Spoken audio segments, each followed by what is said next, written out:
Okay, so the self-talk I hear you saying is, I do know how to do this. I just messed up that once. It's not like me kind of stuff, right? I can do this. I've done it a bunch of times. Okay, my question for everyone, and that's a terrific question because we think, man, I shouldn't be so upbeat about myself because maybe I'm not so great, right? To my mind, as long as you're not telling anybody else, you should be as enormously powerful in your thoughts about yourself as you can possibly be. I'm magnificent at this. I'm superstar. I can do anything I put my mind to. I would never tell anyone else that, because then you're a snob, right? You're an egotist. You're a stupid idiot, because you think you're so great. So you don't ever say anything about your self-talk, that kind of talk, to somebody else, but to yourself, you're going, holy cow, I've done this a billion times, and I am awesome at this. That's the self-talk, because what you're trying for is to stay here.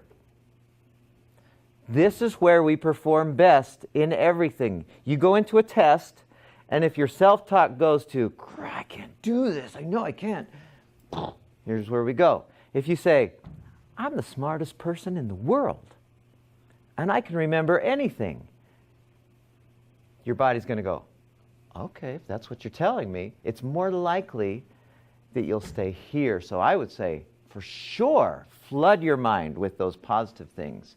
Just don't say it to anybody else.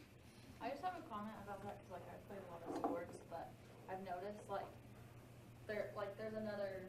I put another arrow after emotion and put motion because you keep bringing up if you feel that way, then how are you gonna act towards that person or whatever. Yeah.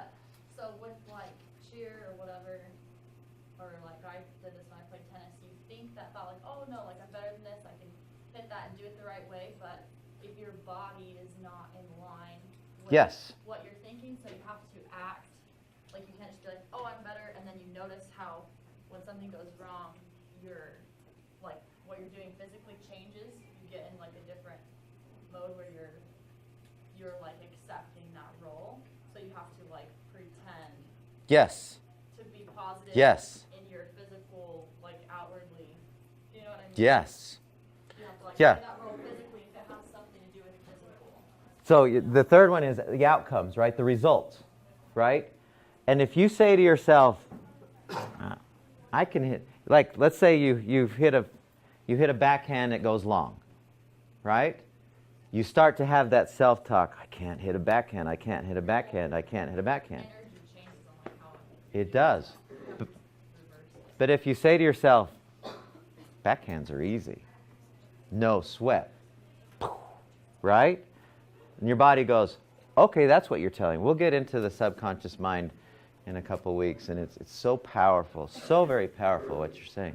I just want to add to that, trying to think positive about yourself and have confidence. Sometimes it helps to say it out loud yourself. Yeah, just not to somebody else, right? Yeah, and I agree with you. I say, I can do this. I can do this. I'm capable of doing what I put my mind to. Or I can call this person up, even though I'm scared to death to call him up, to go on a date or something. Or I can, I totally agree. Totally agree. What might you say to yourself that's at acceptance?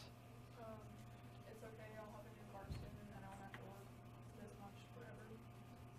Yeah, okay. This is how things are now, and things will probably get better. See, I have this one self-talk that keeps happening. I just maintain this all the time. And there's nothing true about it or false. It's just one that I keep talking about, or I keep saying to myself is, no matter what happens, things keep getting better for me. And you know what's weird, and this is kind of what you were talking about, Jenny. No matter what happens, things keep getting better for me. And we have tough stuff. We have tough things that happen. But that's the self-talk that I want to keep happening is I want things to keep getting better for me, so I kind of have to fake it. We'll get into this a little bit more deeply later on when we get to the subconscious mind. Guys threw the food at me. What could I say as after that's happened and they're gone?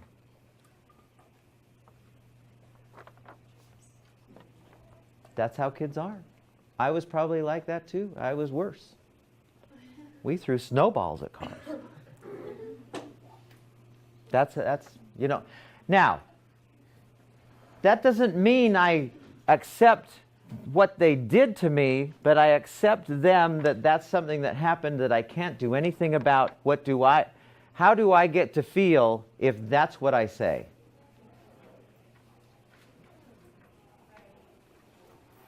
How do I get to feel if that's what I say? I'm peaceful, yeah. Instead of, stupid kids, I'm going, okay, yeah, that's what kids do. I saw your hand go up. I was just thinking maybe one of them will eventually learn from what they did. Like they're gonna look back on that and feel bad, and maybe they'll shape their character for the better. Maybe. I have no way of knowing for sure. I have another thing that I say all the time is karma happens. If you send it out, it's going to come back. So kind of what you're saying, at some point, that's going to come back to that person. And that's probably why people are throwing bags at me, because I threw snowballs at cars. Karma happens. I don't know if that's true or not, but that makes me feel better than stupid idiot kids. They'll get theirs. It's not my job to be in charge of them getting theirs. If I have this mindset of my daughter is messy and I'm okay with that, how am I going to be with her?